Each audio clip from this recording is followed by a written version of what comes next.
وعلى آلہ وصحبہ اجمعین اما بعد۔ اللہ تعالی نے حضور صلی اللہ علیہ وسلم کو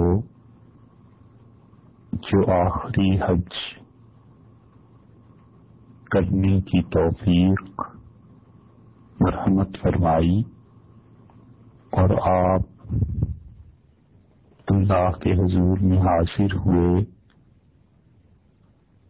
اس حج میں طواف سے فارغ ہونے کے بعد مختلف بن ابی وداع کی روایت میں آتا ہے کہ رسول اللہ صلی اللہ علیہ وسلم مطاف جہاں پر طواف کیا جاتا ہے اس کی حاشیے پہ جہاں تک طواف کا چکر لگتا ہے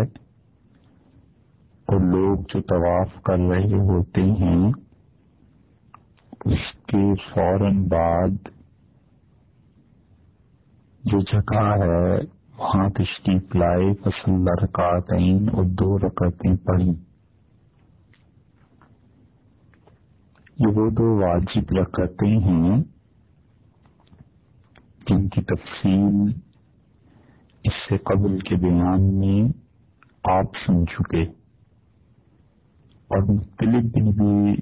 وداع رضی اللہ عنہ یہ بھی بتاتے ہیں کہ لیس بینہ و بین الطوافین احد، کہ رسول اللہ صلی اللہ علیہ وسلم کے درمیان اور جو لوگ آگے سے آپ کے گزر رہے تھے، طواف کر رہے تھے، ان کے اور آپ کے درمیان کوئی چیز نہیں تھی۔ اس سے معلوم ہوا کہ کوئی آدمی وہاں پر نماز پڑھے تو پورے اطمینان سے پڑھ سکتا ہے، اور طواف کرنے والے طواف کے دوران یہ خیال نہ کریں کہ کوئی آدمی نماز پڑھ رہا ہے اور میں اس کے سامنے سے گزر رہا ہوں، کیونکہ جو طواف کر رہے تھے وہ تمام کے تمام صحابہ کرام رضی اللہ عنہم میں سے تھے، اور حضور صلی اللہ علیہ وسلم جو 2 رکعتیں ادا فرما رہے تھے، اگر وہاں بھی حکم یہ ہوتا کہ نمازی کے سامنے سے نہیں گزرنا تو آپ اپنے لیے کوئی نہ کوئی چیز نصب فرماتے، حکم دیتے کہ آپ کے لیے نیزہ گاڑ دیا جائے، یا کوئی بھی چیز، جیسے کہ عیدین کی نماز کے متعلق روایات میں آتا ہے کہ رسول اللہ صلی اللہ علیہ وسلم کھلے میدان میں جب عید کی نماز پڑھانے کے لیے کھڑے ہوتے تھے تو آپ کے سامنے نیزہ زمین میں گاڑ دیا جاتا تھا کہ اگر کوئی آدمی آپ کے سامنے سے گزرے بھی تو نماز میں فرق نہ آئے۔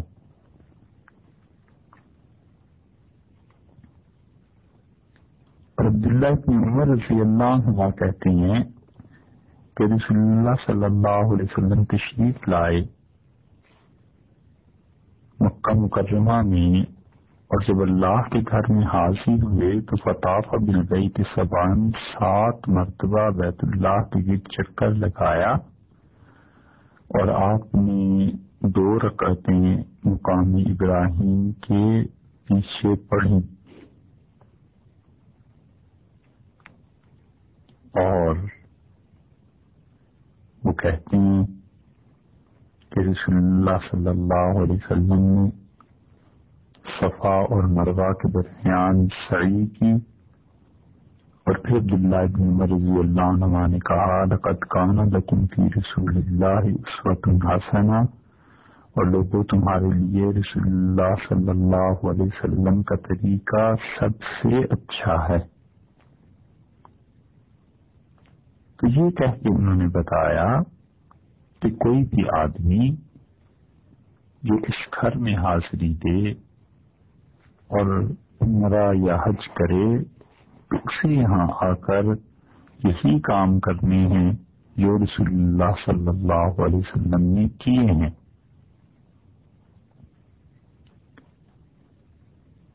اور ایک اصول کی بات ہمیشہ سمجھنی چاہیے، یاد رکھنا چاہیے کہ اسلام میں جتنی بھی گمراہی آئی ہے، اس سب گمراہی میں ایک چیز مشترک ہے، اور وہ یہ کہ تمام گمراہ لوگ یہ چاہتے ہیں کہ نبی کریم صلی اللہ علیہ وسلم اور امت کے درمیان یہ جو صحابہ کرام رضی اللہ عنہم ایک واسطہ ہے نا، یہ ایک رسی، یہ ایک مضبوط ذریعہ. آج صلی اللہ علیہ وسلم نے کیا کیا، کیسے حج ہوا، نماز کے مسائل کیا تھے، سود کیا تھا، معیشت کیا تھی، مریضوں کی عیادت کیا تھی، مریضوں کے علاج کے مسائل کیا تھے، یہ سب کی سب چیزیں صحابہ کرام رضی اللہ عنہ ہی تو بتاتے ہیں ہمیں. تو سب گمراہ یہ چاہتے ہیں کہ درمیان سے صحابہ رضی اللہ عنہ کو نکال دیا جائے. کبھی بھی اس سوچ میں نہیں پھنسنا چاہیے. اور کسی کے بھی گمراہ ہونے کی پہلی علامت ہی یہ ہے کہ وہ کہتا ہے براہ راست رسول اللہ صلی اللہ علیہ وسلم کو دیکھو انہوں نے کیا کیا اور کیا نہیں کیا، اور یہ نہیں دیکھتا کہ امت میں عبادت کے لیے کوئی طریقہ ایسا نہیں ہے جو صحابہ کرام رضی اللہ عنہ نے چھوڑا ہو. صحابہ رضی اللہ عنہ نے ہر طریقے پہ اللہ کی عبادت کر لی ہے بس، اور باقی امت کو انہیں کی طرح عبادت کرنی ہے جیسے صحابہ کرام رضی اللہ عنہ نے کی ہے. شاطبی رحمۃ اللہ علیہ نے موافقات میں اور الاعتصام بالسنہ میں بڑا اچھا اس اصول کو واضح کیا ہے، اور وہ کہتے ہیں ہر وہ عبادت جو رسول اللہ صلی اللہ علیہ وسلم کے صحابہ کرام رضی اللہ عنہ نے نہیں کی، امت اس کوئی عبادت نہیں کر سکتی، کیونکہ وہ سب سے زیادہ خدا کی عبادت کے مشتاق اور سب سے زیادہ خدا کی عبادت کو کرنے والے تھے. انہوں نے امت کے لیے کوئی طریقہ چھوڑا ہی نہیں ہے ایسا کہ اب کوئی اور طریقہ ہو. مثلا فرض کر لیجیے انہوں نے نماز پڑھی ہے 10 طریقوں سے، تو اب امت میں کوئی 11واں طریقہ ہو ہی نہیں سکتا جو کوئی آدمی اپنے پاس سے بنائے، کیونکہ جتنی ممکن خدا کا قرب تھا وہ سب عبادت کے طریقے انہوں نے رسول اللہ صلی اللہ علیہ وسلم سے سیکھے بھی اور کیے بھی. اور یہی بات عبداللہ ابن عمر رضی اللہ عنہ یہاں کہہ رہے ہیں کہ حضور اقدس صلی اللہ علیہ وسلم نے جس طرح طواف کیا ہے اور جس طرح سعی کی ہے صفا اور مروہ کے درمیان، ایسی ہی کرنی. امام جعفر رحمۃ اللہ علیہ، جعفر ابن محمد، اپنے والد سے حضرت زین العابدین رحمۃ اللہ علیہ سے روایت کرتے ہیں، اور وہ حضرت جابر رضی اللہ عنہ سے، بلکہ یہ روایت تو اصل میں امام واقر رحمۃ اللہ علیہ کی ہے، اور امام واقر رحمۃ اللہ علیہ یہ بیان کرتے تھے اس جابر رضی اللہ عنہ کے حوالے سے کہ رسول اللہ صلی اللہ علیہ وسلم اللہ کے گھر میں حاضر ہوئے اور آپ نے بیت اللہ کے گرد طواف فرمایا، اور 3 چکر جو تھے پہلے اس میں اچھی طرح چلے، اور 4 آخری جو تھے اس میں عام جیسے معمول مبارک تھا چلنے کا ویسے ہی چلے. اور پھر رسول اللہ صلی اللہ علیہ وسلم مقام ابراہیم کے پاس کھڑے ہوئے اور آپ نے 2 رکعتیں پڑھی، اور آپ نے اس سے پہلے یہ آیت پڑھی کہ واتخذوا من مقام ابراہیم مصلی، اور حضرت ابراہیم علیہ الصلوۃ والسلام کے مقام کو، کھڑے ہونے کی جگہ کو اپنا مصلی بناؤ، وہاں پہ نماز پڑھو۔ تو گویا کہ حضرت صلی اللہ علیہ وسلم نے یہ قرآن پاک کی آیت پڑھ کر لوگوں کو بتا دیا کہ میرے بھی تمام اعمال دیکھ لو، یہ خدا کے حکم کے مطابق ہیں، جو کچھ قرآن میں اس نے کہا ہے میں اس پہ تمہیں عمل کر کے دکھا رہا ہوں۔ اس لیے حضور اقدس صلی اللہ علیہ وسلم کی تمام وہ احادیث جو صحیح سند سے ہم تک پہنچتی ہیں، در حقیقت قرآن کریم ہی کی تشریح ہے، اور رسول اللہ صلی اللہ علیہ وسلم اس معنی میں چلتے پھرتے قرآن تھے۔ جو کچھ اللہ نے قرآن پاک میں بتایا ہے وہی نازل کی ہے، رسول اللہ صلی اللہ علیہ وسلم اس پر عمل کر کے لوگوں کو دکھاتے تھے کہ ایسے عمل کرنا ہے۔ تو مقام ابراہیم پہ آپ نے 2 رکعتیں پڑھی اور بتایا کہ قرآن کا یہ حکم، اس پر عمل کیسے کیا جائے گا۔ اور اس سے معلوم ہوتا ہے کہ جو لوگ یہ سمجھتے ہیں کہ رسول اللہ صلی اللہ علیہ وسلم کا منصب صرف اتنا سا تھا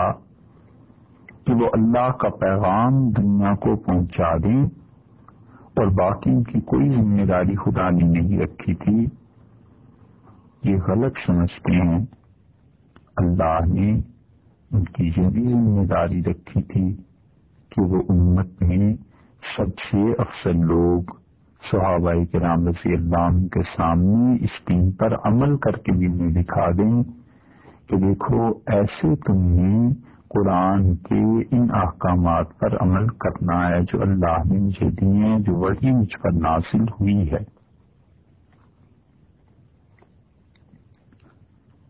اور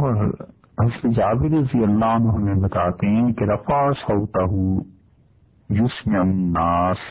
رسول اللہ صلی اللہ علیہ وسلم نے اونچی آواز سے یہ آیت پڑھی لوگوں کو سنانے کے واسطے کہ لوگ اسے سنیں اور ان کو یہ تعلیم ملے کہ طواف کے بعد 2 رکعتیں واجب ہیں ایسے۔ ثم انصرف، کہ رسول اللہ صلی اللہ علیہ وسلم نماز مکمل کر کے اٹھے، فاستلم، اور جا کے حضرت صلی اللہ علیہ وسلم نے بوسہ دیا حجر اسود کو۔ یہ گویا 9ویں مرتبہ بوسہ دینا ہے۔ سب سے پہلے طواف کے آغاز میں، پھر 7 چکر پورے ہو گئے تو 7، 8ویں مرتبہ بوسہ جب طواف پورا ہو گیا اس وقت، اور یہ 9ویں مرتبہ کا بوسہ ہے طواف کے بعد چومنا ہے اس کو، کب؟ صفا اور مروہ میں جانے سے پہلے۔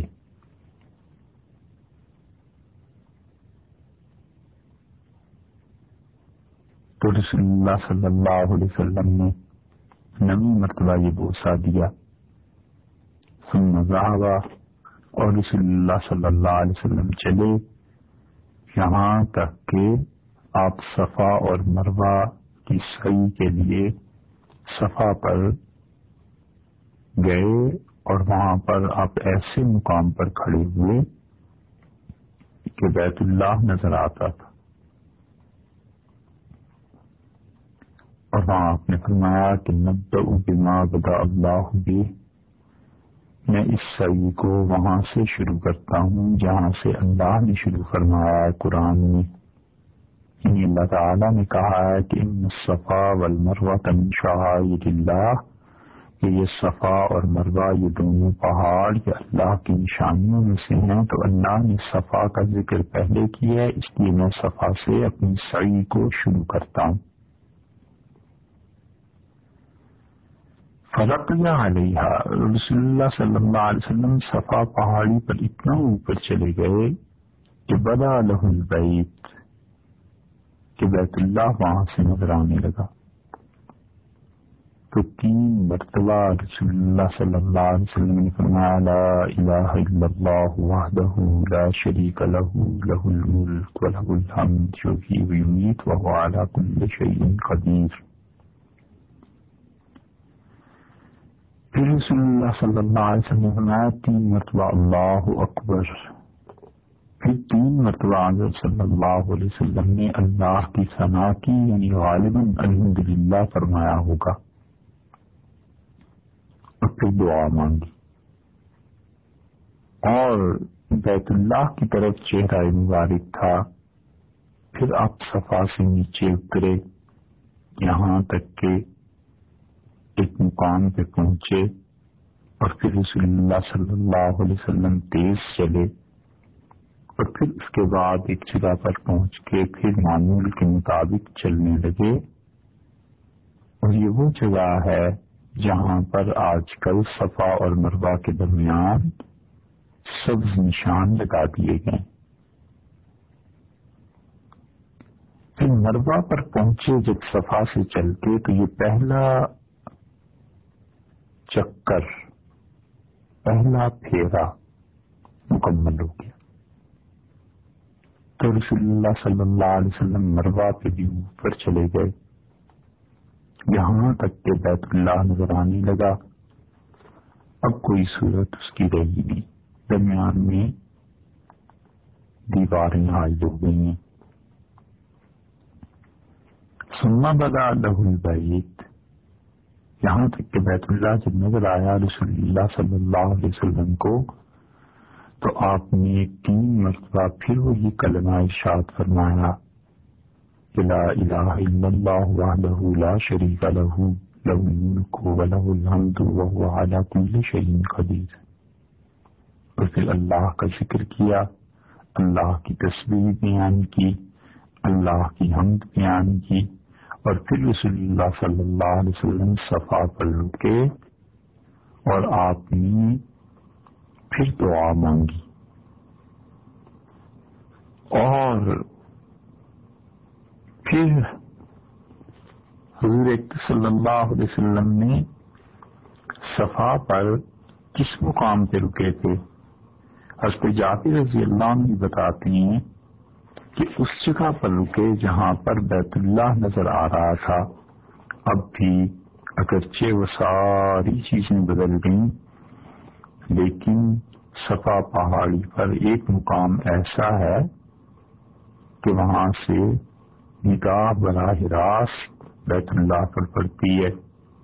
چاہیے کہ انسان وہاں کھڑا ہو۔ حضرت جابر رضی اللہ عنہ کہتے ہیں حتی اذا نظر الی البیت کبر، جب رسول اللہ صلی اللہ علیہ وسلم نے بیت اللہ کو دیکھا تو آپ نے یہ کہا کہ اللہ اکبر، اور یہی حضرت جابر رضی اللہ عنہ کی روایت اسی میں آتا ہے جو کہتے ہیں رسول اللہ صلی اللہ علیہ وسلم نے طواف کیا 7 چکر، اور پہلے جو 3 تھے بیت اللہ کے گرد اس میں آپ ٹھیک طرح سے چلے، اچھی طرح سے قدم جما کے، اور باقی 4 چکر جیسے عام لوگ چلتے ہیں۔ پھر رسول اللہ صلی اللہ علیہ وسلم مقام ابراہیم پہ آئے اور آپ نے 2 رکعتیں پڑھی، اور آپ نے یہ پڑھا کہ واتخذوا من مقام ابراہیم مصلی، اور آپ نے اپنی آواز بلند کی یہاں تک کہ لوگوں نے اسے سنا، اور پھر رسول اللہ صلی اللہ علیہ وسلم نے اس کے بعد بیت اللہ کا بوسہ دیا، حجر اسود کو بوسہ دیا، 9 مرتبہ یہ ہو گئی، اور پھر آپ صفا پر چلے گئے۔ اور جابر بن عبداللہ رضی اللہ عنہ بتاتے ہیں کہ رسول اللہ صلی اللہ علیہ وسلم نے حجۃ الوداع میں یہ جو سعی کی ہے صفا اور مروہ کے درمیان علی راحلتہ، اور آپ اپنی سواری پر سوار تھے۔ اب اگر کوئی آدمی بغیر عذر کے سوار ہو جائے اور یہ سوچے کہ رسول اللہ صلی اللہ علیہ وسلم نے بھی تو اپنی سواری پر صفا اور مروہ کی سعی کی تھی، تو بغیر عذر کے کوئی آدمی ایسے کرے گا تو گناہ گار بھی ہوگا اور سعی بھی نہیں ہوگی۔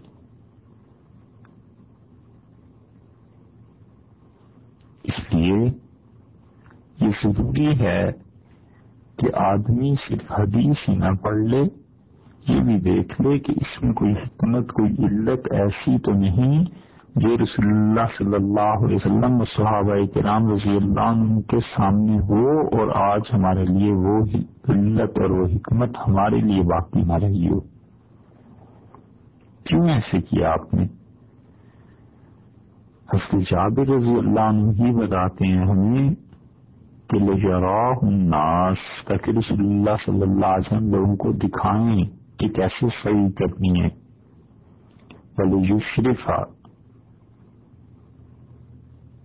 وَلْيَسْأَلُوا، اور رسول اللہ صلی اللہ علیہ وسلم نمایاں طور پر نظر آئیں تاکہ لوگ ان سے پوچھ سکیں کہ اللہ کے رسول یہ کیسے ہے۔ حضرت عبداللہ ابن عمر رضی اللہ عنہ بھی حضور اقدس صلی اللہ علیہ وسلم کے ساتھ تھے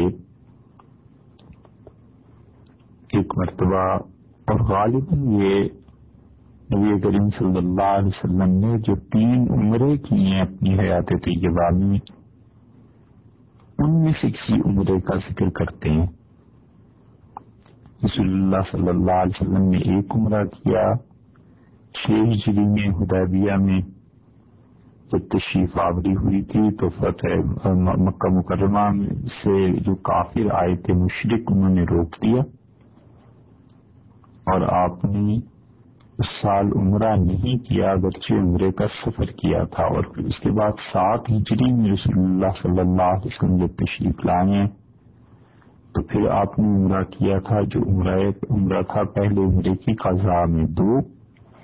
اور 8 ہجری میں فتح مکہ کے موقع پر بھی رسول اللہ صلی اللہ علیہ وسلم نے عمرہ کیا 3، اور چوتھا عمرہ کیا ہے نبی کریم صلی اللہ علیہ وسلم نے جب ایک جہاد کے سفر سے آپ واپس آ رہے تھے اور مکہ مکرمہ کے قریب سے گزرے تھے، اور وہ عمرہ حضرت صلی اللہ علیہ وسلم رات کو تشریف لائے اس جگہ سے مکہ مکرمہ اور خدا کے گھر میں حاضری ہوئی، اور راتوں رات عمرہ کر کے رسول اللہ صلی اللہ علیہ وسلم صبح تک اپنی جگہ پہ واپس تشریف لے گئے۔ یہ 4 عمرے کل رسول اللہ صلی اللہ علیہ وسلم سے ثابت ہیں، ان میں سے 3 عمرے تو آپ نے کیے ہیں اور چوتھا جو تھا اس میں مشرکین مکہ نے روک دیا تھا۔ حضرت عبداللہ کی عمر رضی اللہ عنہ ان میں سے کسی عمرے کی سفر کا ہی بیان کرتی ہیں، اور وہ کہتے ہیں کہ میں تمہیں بتاؤں، اگر صفا اور مروہ کے درمیان میں پیدل چلوں، سعی کروں تو یہ بھی میرے لیے ٹھیک ہے، اور اگر اس کے کسی حصے میں دوڑتا ہوں یہ بھی میرے لیے ٹھیک ہے، کیونکہ میں نے رسول اللہ صلی اللہ علیہ وسلم کو دونوں طرح سے ہی دیکھا ہے۔ اور یہ انہوں نے بات کثیر بن جمحان سے کہی، جیسے عبداللہ ابن عمر رضی اللہ عنہ کے راوی ہیں اس حدیث میں۔ اور سعید بن جبیر رحمۃ اللہ علیہ فرماتے تھے کہ میں نے بھی عبداللہ ابن عمر رضی اللہ عنہ کو یہ کہتے ہوئے سنا، ہاں مجھ سے ایک بات زیادہ ہم سے فرمائی تھی، الا انہ قال انا شیخ کبیر، فرمایا تھا کہ اب میں بوڑھا ہو گیا ہوں، تو اب یعنی دوڑنا میرے لیے تیز چلنا دشوار ہے، تو فرمایا کہ اب میں بوڑھا ہو گیا ہوں۔ تو حضرت صلی اللہ علیہ وسلم کی سعی صفا اور مروہ کے درمیان یہ تمام روایات امام نسائی رحمۃ اللہ علیہ نے اپنی حدیث کی کتاب نسائی میں نقل کی ہیں. طواف اور اس کے بعد 2 رکعتیں پڑھنے کے بعد سعی ہے. اور جس طواف کے بعد سعی کرنی ہو، سعی کا مطلب کوشش کرنا، دوڑنا، ایمان میں یہ استعمال ہوتا ہے. اور اس کے حاجرہ سب سے پہلے اپنے صاحبزادے حضرت اسماعیل علیہ الصلوۃ والسلام ان کے پانی کے لیے بے قرار ہو کر یہاں دوڑی تھیں، اور اللہ نے اب تک ان کی اس سنت کو، ان کے اس طریقے کو باقی رکھا ہے. سنت لغوی معنی میں، نہ کہ اصطلاحی معنی میں. اور اللہ تعالی نے یہ اس کی عادت ہے کہ جتنے انسان مظلوم ہوا کرتے ہیں، ان مظلوموں کی یادگار کو ان کا مالک ہمیشہ قائم رکھتا ہے، تاکہ ظالم دیکھیں کہ وہ مٹ گئے، مٹی میں مل گئی. ان کا ظلم اور ان کی شخصیت اور ان کا کبر، اور جو مظلوم تھے وہ غالب آئے. اللہ کا یہ قاعدہ ہے اور اللہ ہی کا احسان ہے، اور اللہ تعالی کا بڑا ہی انعام ہے کہ وہ ہر ظالم کو رسوا کرتا ہے. ہر آدمی جو سر اٹھا کر چلے اس کا سر کٹتا ہے، اور جو اسی کے احسان اور مہربانی ہے کہ جو اپنے آپ کو کچھ سمجھتا ہے خدا اس دنیا میں ہی اسے رسوا کر دیتا، اور مظلوموں کو اللہ غالب کرتا ہے. اور مظلوموں کا غلبہ تو ہوتا ہی ہے، حتیٰ کہ اللہ ان کی یاد کو قائم رکھتا ہے ہمیشہ کے لیے. کہ صفا اور مروہ میں ایک خاتون دوڑی تھی، اس معنی میں تو مسلمہ نہیں تھیں کہ علیہ باللہ کوئی ظلم نہیں ہوا تھا، مگر بے کسی کی تو یادگار ہے کہ اس بے آب و گیا وادی میں کہیں پانی نہیں مل رہا، اور اپنے بچے کی جان میں بڑی عزیز ہے، اور ماں بھاگ رہی ہے کہ پانی ملے. اللہ نے اس چیز کو، ان کی بے کسی کی اس بات کو ہمیشہ کے لیے قائم کر دیا، تاکہ لوگ آئیں اور وہ دیکھیں اور اس کو یاد کریں کہ یہ دنیا میں کسی کام کے کرنے کے کوئی اسباب، وسائل اور بالکل جو کام بظاہر ناممکن نظر آتے ہیں، اور کوئی دور دور تک آثار ان کاموں کے نہیں ہوتے، مگر مالک جب چاہتا ہے تو وہ ان کاموں کو کرا دیتا ہے. صفا اور مروہ یہ اسی کی یادگار ہیں.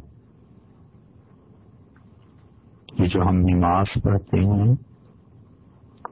ظہر عصر دونوں آہستہ آواز میں، اور مغرب عشاء اور فجر اونچی آواز میں، کیا وجہ ہے؟ وجہ اس کی یہ ہے کہ مکہ مکرمہ میں ایک مدت تک 2 ہی رکعتیں پڑھی جاتی تھیں، اور ظہر اور عصر میں مسلمان اونچی آواز سے نماز نہیں پڑھ سکتے تھے. سارے مکہ کے مشرکین آتے جاتے تھے، دیکھتے تھے، سنتے تھے، تو اس زمانے میں اونچی آواز سے قرآن پڑھنا، اس پہ مار پڑتی تھی. اب بھی دین کا کوئی صحیح مسئلہ بیان کرے نا تو مار پڑتی ہے. اور سب کو خوش رکھنا ہو تو پھر سب خوش بھی رہتے ہیں.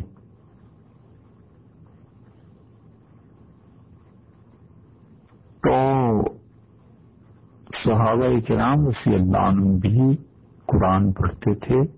اور مغرب سورج ڈوبتے ڈوبتے لوگ اپنے گھروں کو چلے جاتے تھے.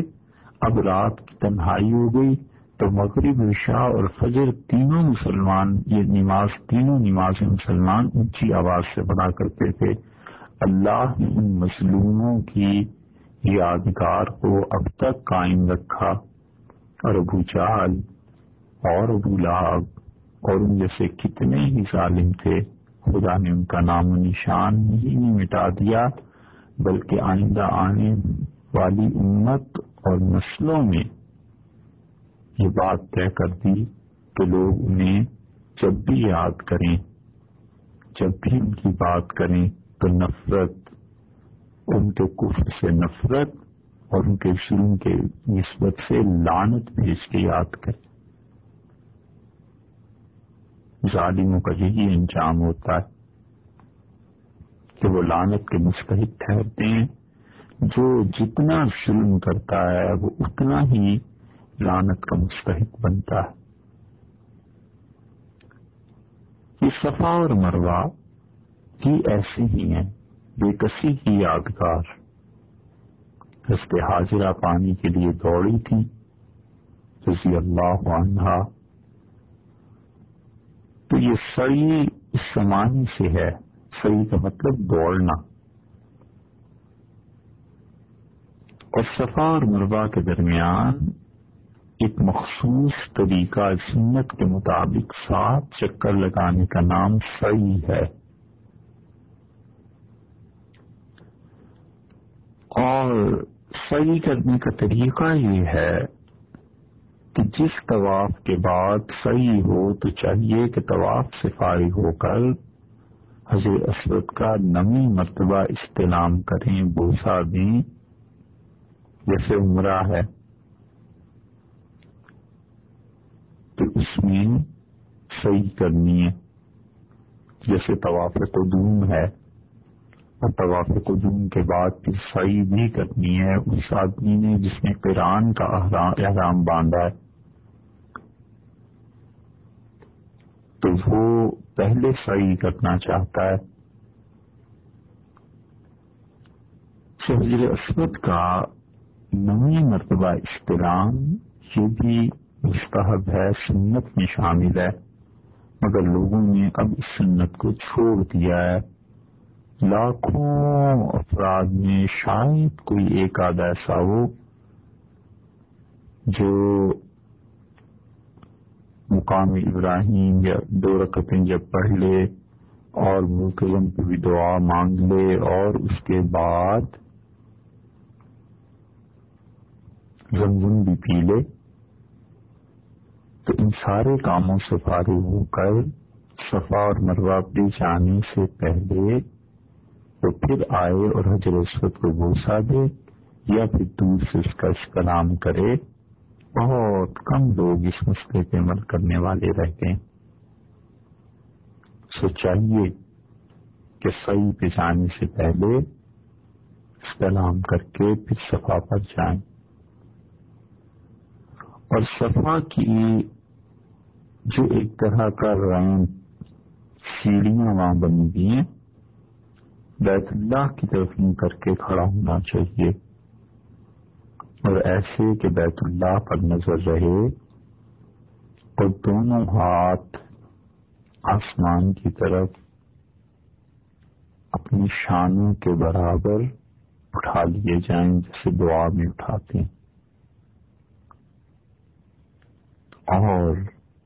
3 مرتبہ اللہ کی حمد بیان کی جائے الحمدللہ کہا جائے اور 3 مرتبہ اللہ اکبر بھی کہا جائے. 3 مرتبہ لا الہ الا اللہ بھی پڑھا جائے اور بلند آواز سے 3 مرتبہ یہ پڑھنے کے بعد حضور صلی اللہ علیہ وسلم پر درود بھی بھیجے سلام بھی اور پھر اپنے لیے سب کے لیے دعا مانگے۔ یہ مقام ہے جہاں پر دعا قبول ہوتی ہے، اور یہ ایسے مقامات ہیں جہاں آدمی نے 7 چکر لگانی ہیں، اور صفا پہ 1، پھر مروہ پہ 2، اور پھر اسی طرح ہر چکر کے آغاز اور اختتام پہ دعا مانگنی ہے۔ یہ چیز رسول اللہ صلی اللہ علیہ وسلم سے ثابت ہے۔ حدیث میں آیا ہے کہ حضرت صلی اللہ علیہ وسلم اس موقع پر یہ پڑھتے تھے کہ لا الہ الا اللہ وحدہ لا شریک لہ لہ الملک ولہ الحمد یحیی ویمیت وہو علی کل شیء قدیر۔ حدیث میں آیا ایک جگہ کیا فرماتے تھے، اللہ تعالی کی بارگاہ میں یہ عرض کرتے تھے کہ لا الہ الا اللہ وحدہ صدق وعدہ ونصر عبدہ وأعز جندہ وہزم الاحزاب وحدہ۔ یعنی یہ عرض کرتے تھے اللہ تعالی کی بارگاہ میں کہ لا الہ الا اللہ کے علاوہ کوئی بھی نفع اور نقصان کا مالک نہیں ہے، وحدہ اللہ کی ذات ہے جو اکیلی ہے، صدق وعدہ اس نے جو وعدہ کیا تھا کہ مکہ مکرمہ فتح ہو جائے گا اس نے اپنا وعدہ پورا کیا، ونصر عبدہ اور جو وعدہ فرمایا تھا کہ اپنے بندے کی مدد کریں گے انہوں نے مدد کی، وأعز جندہ اور جو انہوں نے مجھے کہا تھا کہ ہم اپنے لشکر کو غالب رکھیں گے اللہ نے غالب رکھا ہے، وہزم الاحزاب وحدہ اور اکیلی اس کی ذات پاک ہے جس نے سارے لشکروں کو شکست دے دی۔ اور رسول اللہ صلی اللہ علیہ وسلم یہ کہنے کے بعد اللہ تعالی کی بارگاہ میں عرض کرنے کے بعد نیچے اترتے تھے تو چاہیے کہ ان کلمات کے بعد جو بھی دعا مانگنا چاہیے مانگے اور پھر نیچے اتر جائے، اور اتنی دیر تک ٹھہرنا چاہیے جتنی دیر میں قرآن پاک کی درمیانی درجے کی 25 آیات پڑھی جا سکتی ہیں۔ تو رسول اللہ صلی اللہ علیہ وسلم اتنی دیر ٹھہرتے تھے۔ پھر صفا سے نیچے اتر کے مروہ کی طرف چلنا چاہیے،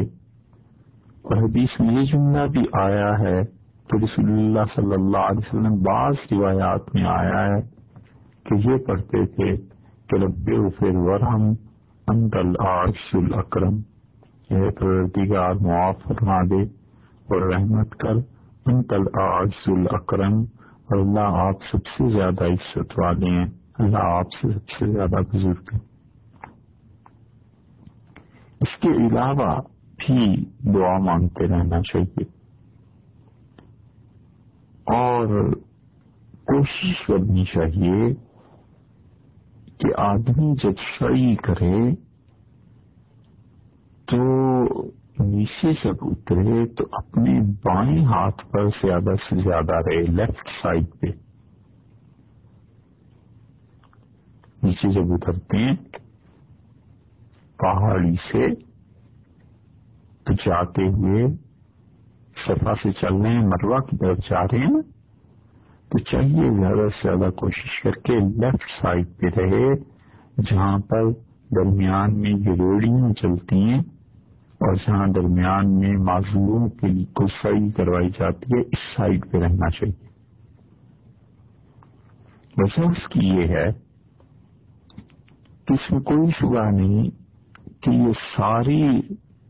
جگہ سعی کے لیے مسعی ہے، یہ سارا جیسے مطاف تھا یہ مسعی ہے، ساری جگہ پر سعی کرنی ہے، مگر اس میں کون سا حصہ ایسا ہے جس میں رسول اللہ صلی اللہ علیہ وسلم چلے ہیں اور کون سا حصہ ایسا ہے جو اس وقت سعی میں داخل نہیں تھا اور وہ باہر کی طرف تھا. تو ظاہر ہے کہ صحیح میں یہ جو لیفٹ سائڈ پہ انسان کے اترتے ہوئے حصہ آتا ہے، یہ حصہ تو یقیناً ایسا ہے کہ رسول اللہ صلی اللہ علیہ وسلم اس میں چلیں. اور اس کے بعد رائٹ ہینڈ پہ جتنی بھی جگہ آتی ہے، یہاں اس زمانے میں مکانات ہوا کرتے تھے. مثلاً اس کے عباس رضی اللہ عنہ کا مکان یہاں تھا. مسلمان چھپ چھپ کے جس مکان میں آتے تھے، تو جہاں سے عمر رضی اللہ عنہ نے اسلام قبول کیا تھا، ابن ابی ارقم رضی اللہ عنہ کے گھر میں وہ بھی یہی تھا. بہت بعد تک یہاں آبادی ہی رہی ہے، گھر رہے ہیں، یہاں تک کہ صفا سے اب جب نیچے اترتے ہیں تو یہیں ایک چھوٹا سا قبرستان بھی تھا. امام نسائی رحمۃ اللہ علیہ کی ایک روایت کے مطابق یہیں ان کی تدفین ہوئی تھی. تو رائٹ ہینڈ میں ایکسپینشن ہوئی ہے، دائیں طرف کو بڑھایا گیا ہے، مکانات بھی ختم ہوئے، پھر آہستہ آہستہ ہوتے ہوتے اسے بہت زیادہ بڑھا دیا گیا. تو جو بائیں طرف ہے یہ تو یقیناً وہی جگہ ہے جہاں حضور اکبر صلی اللہ علیہ وسلم چلے تھے. تو آدمی سعی کو اگر بائیں طرف کرے گا تو یہ زیادہ بہتر، زیادہ اچھی بات ہے، تاکہ اسے بھی یہ توفیق ہو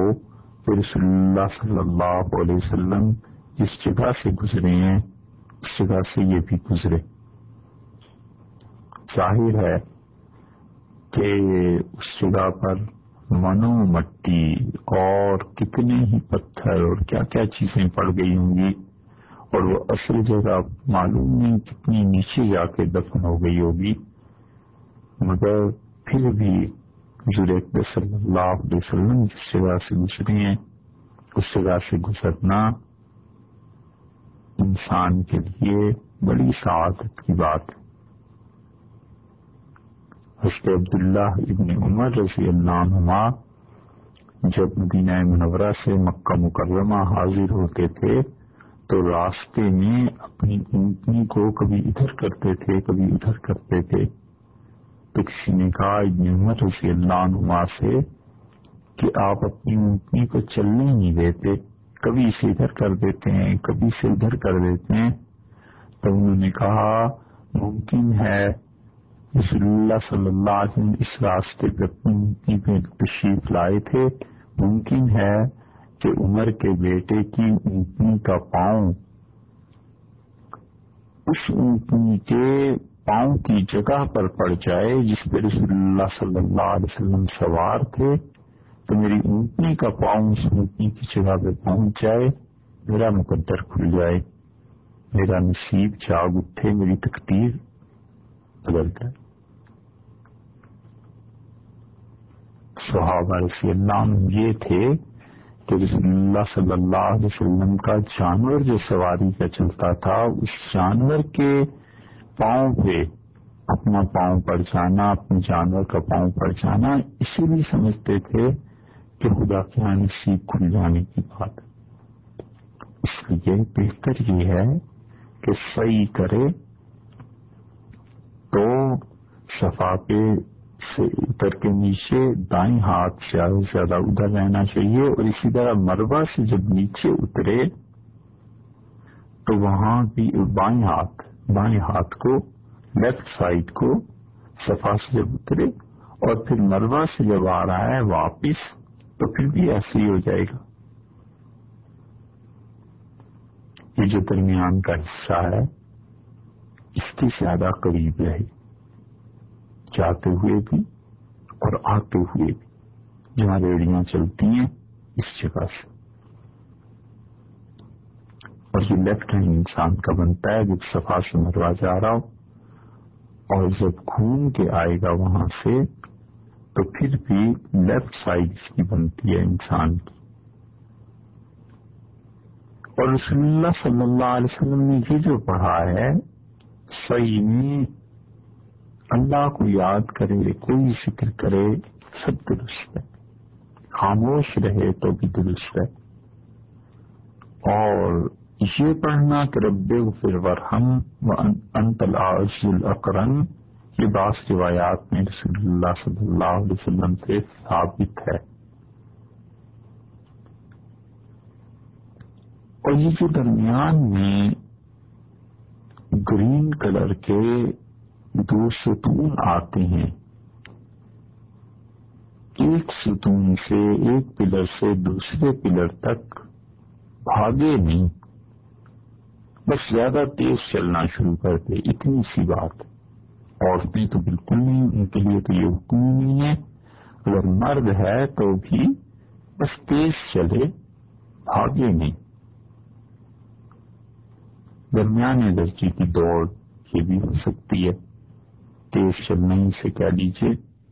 مگر مستقل پوری دوڑ لگانا یہ چیز نہیں، یہاں تک کہ انسان مربع پر پہنچے اور وہاں بھی دائیں جانب کو کھڑے ہو کے بیت اللہ کسی زمانے میں نظر آتا ہوگا وہاں سے، تو وہاں بھی اسی طرح رکے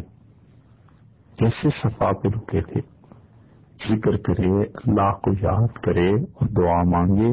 یہاں بھی دعا قبول ہوتی ہے، اور صفا پہ بھی اور مروہ پہ بھی دعا میں ہاتھ اٹھائے جائیں گے، کیونکہ یہ دعا کے آداب میں شامل ہے۔ یہ صفا سے مروہ تک ایک چکر ہو گیا، اس کے بعد مروہ سے اتر کر پھر صفا کی طرف چلیں اور درمیان میں پھر گرین پلرز آئیں گے، ان پہ دوڑنا، تیز چلنا، ہلکا سا دوڑنا، زیادہ نہیں، یہ کرتے ہوئے پھر صفا پہ پہنچے تو یہ 2 چکر ہو گئے۔ اب صفا پہ پھر کھڑے ہو کے تقریباً اتنا کھڑا ہونا جس میں 25 آیات قرآن پاک کی درمیانی درجے کی پڑھی جا سکیں، اتنا ٹھہرے، پھر دعا مانگنا، اللہ سے ذکر کرنا، جیسے شروع میں کیا تھا کہ بیت اللہ کی طرف منہ کر دے انسان۔ یہ 2 چکر ہو گئے، اب اسی طرح تیسرا چکر، اسی طرح 7 چکر یہ پورے کرنے، صفا سے لے کے مروہ تک 1 چکر، پھر مروہ سے صفا 2 چکر، پھر تیسرا صفا سے مروہ تک اور چوتھا مروہ سے صفا تک، یہ 7 چکر پورے کرنے کے بعد پھر مطاف میں آئے، اور مطاف کے کنارے پر کہیں بھی یہاں پر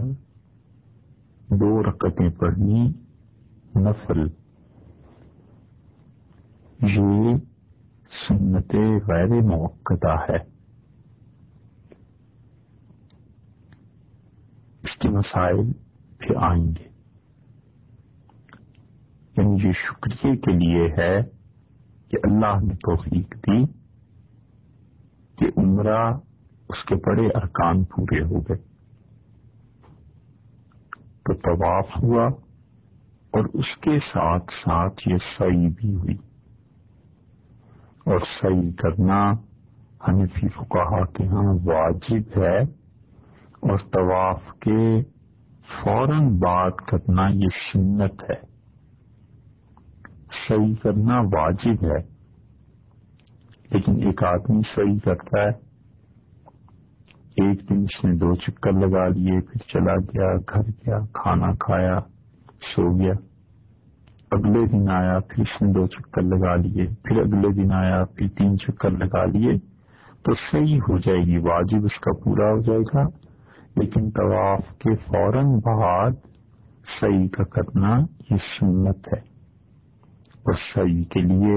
وضو کا ہونا ضروری نہیں۔ طواف میں تو ضروری تھا نا، صحیح میں ضروری نہیں، اور صحیح کا فوراً کرنا یہ واجب نہیں ہے۔ اس ہے کوئی وضو کرنے چلا گیا، بھوک لگ گئی، کھانا کھایا، تھکن ہو رہی تھی، سو گیا، تو اطمینان سے پھر آیا صحیح کرنے کے لیے، کوئی حرج نہیں ہے، کوئی مذائقہ نہیں، کوئی کراہت بھی نہیں ہے، اس لیے کہ یہ سب عذر ہیں۔ وضو کرنا تھا یہ عذر ہے،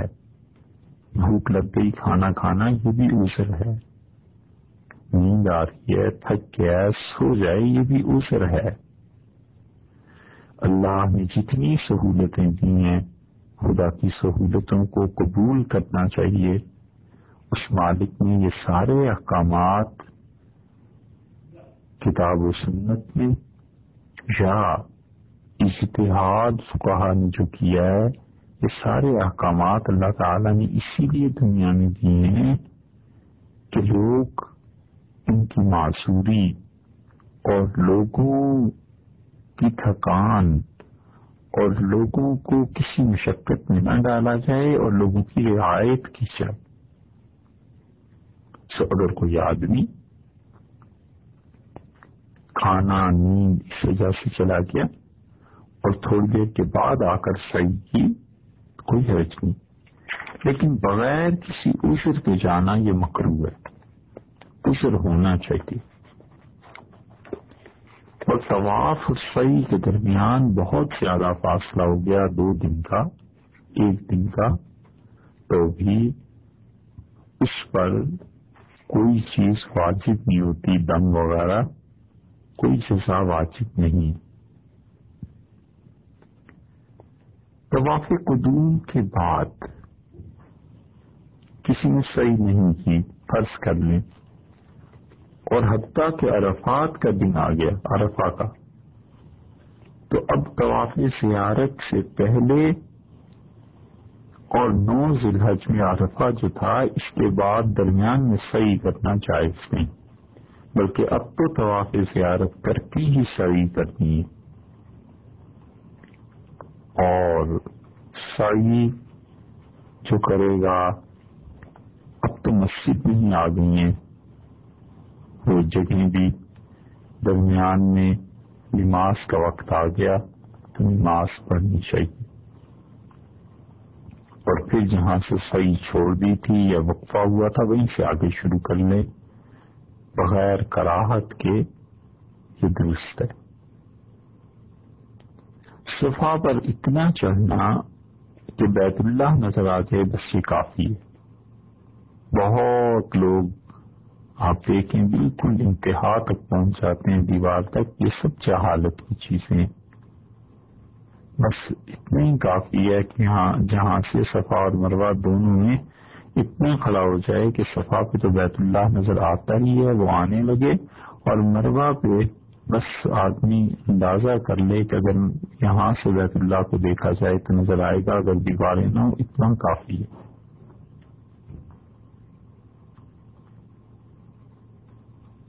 اور صفا پر اور مروہ پر ایک جگہ ایسی بھی آتی ہے، صفا پہ تو آتی ہے مروہ پہ تو نہیں، کہ آدمی ذرا سے اوپر نہ چڑھے تو بھی بیت اللہ ایک جگہ سے نظر آنے لگتا ہے۔ یاد رکھنا چاہیے کہ اگرچہ نظر آ جائے تو بھی تھوڑا سا اوپر جانا سنت سے ثابت ہے۔ صفا پہاڑی پر اور مروہ پر قبلہ رخ ہو کے دعا کے لیے جیسے ہاتھ اٹھاتے ہیں بس ایک بار دعا کے لیے ہاتھ اٹھا کے مانگ لینی چاہیے۔ ناواقف حاجیوں سے بعض ایسے جاہل بھی لوگ وہاں مل جائیں گے جو 3 مرتبہ ہاتھ اٹھواتے ہیں، یہ سب سنت کے خلاف ہے۔ حضور اقدس صلی اللہ علیہ وسلم تو 1 مرتبہ انہوں نے بس دعا مانگی ہے، دعا مانگی آدمی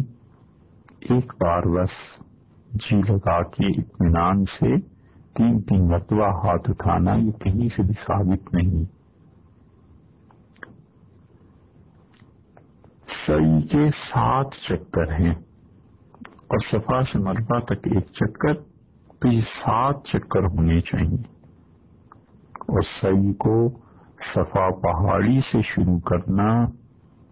یہ واجب ہے، ضروری ہے۔ مروہ سے آغاز کیا ہی نہیں جا سکتا، اگر کوئی کرے گا تو اس کا وہ چکر ضائع ہو جائے گا، اور مروہ پر ختم کرنا بھی واجب ہے۔ یہ نہیں ہو سکتا کہ وہ مروہ پر جا کر اور پھر اس کے بعد صفا پر آئے اور یہ سمجھے کہ یہ چکر لگ رہا ہے تو وہ چکر نہیں، 7 چکر بس مروہ پہ پہنچ کے پورے ہو جائیں گے اور اس کی سعی پوری ہو جائے گی۔ اور حج کی سعی اگر طواف قدوم کے بعد طواف زیارت سے پہلے کرے تو اس سعی میں تلبیہ پڑھا جائے گا۔ دیکھیے مسئلہ یہ ہے کہ عمرے پہ اگر سعی کرنی ہے تو تلبیہ نہ پڑھے، حج تمتع کر رہا ہے تو بھی سعی میں تلبیہ نہ پڑے، کیونکہ عمرہ کرنے والا اور حج تمتع ان دونوں کا تلبیہ جو ہے یہ طواف شروع کرنے کے وقت ختم ہو جاتا ہے۔ جب حجر اسود کے سامنے آئیں گے طواف شروع ہوگا، بس یہ ختم ہو گیا۔ رہ گئے باقی وہ لوگ جو حج افراد یا قران کرتے ہیں، تو ان قران والوں کے لیے، حج قران کے لیے وہ پہلے تو عمرہ ایک وہ کریں گے عمرہ اور ایک وہ طواف قدوم کریں گے، اور طواف قدوم کے بعد پھر وہ سعی کرتے ہیں اس نیت سے کہ اے اللہ جو طواف زیارت کے بعد کی سعی تھی وہ آج ہی کرتا ہوں۔ تو یہ جو طواف زیارت کے بعد والی سعی پہلے کر رہا ہے حج قران میں، اس میں تلبیہ پڑھنا جائز ہے، سعی میں تلبیہ پڑھے۔ اور اگر سعی کے چکروں کی تعداد میں شبہ ہو جائے کہ کتنے چکر لگائے ہیں تو کم کا اعتبار کر لینا چاہیے، نہ یاد رہے 5 ہوئے 7 ہوئے تو جو کم ہے اس کا اعتبار کر لینا چاہیے اور پھر چکر اسی حساب سے پورے کر لینے چاہیے۔ اگر کوئی فقہ اور عادل شخص بتاتا ہے کہ تعداد کم ہے لیکن شبہ ہے کہ یہ شخص سچا ہے یا نہیں، تو اس کے قول پہ عمل کر لیا جائے یا نہ کیا جائے۔ فقہا کا فیصلہ اور مسئلہ یہ ہے کہ مسئلے کے اعتبار سے وہ کہتے ہیں کہ متدین شخص ہو اس پر عمل کر دینا چاہیے،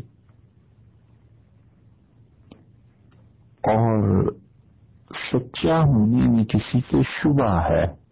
تو خوب غور کرے اور پھر سوچے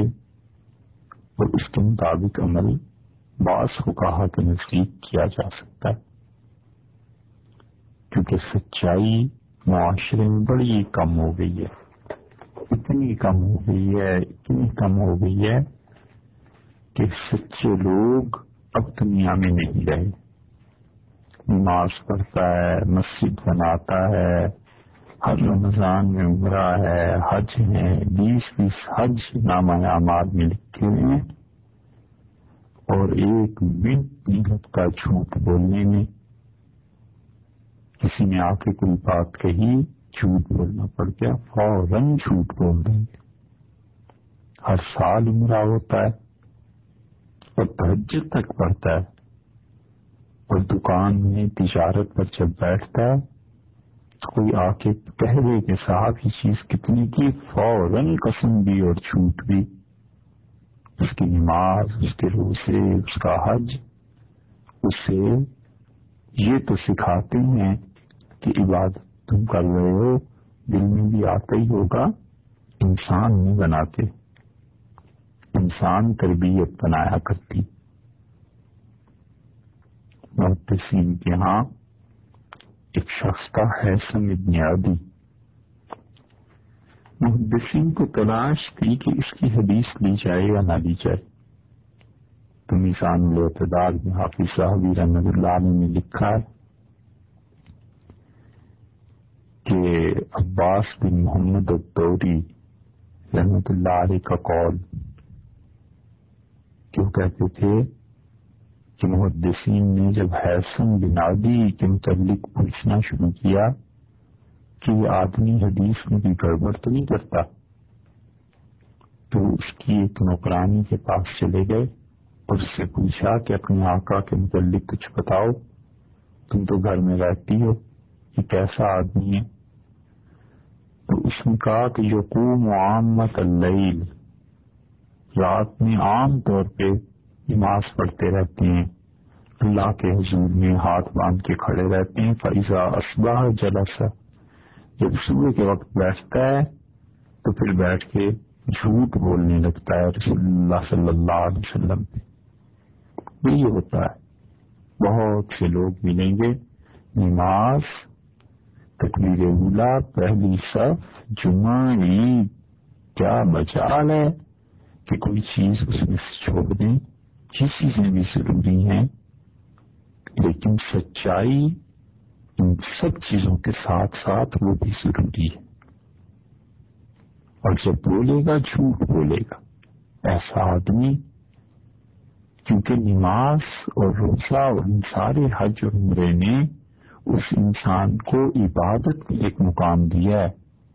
تربیت ہوتی تو سچ بولتا،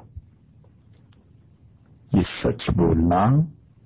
یہ زیادہ نمازیں پڑھنے کی وجہ سے نہیں آ جاتا،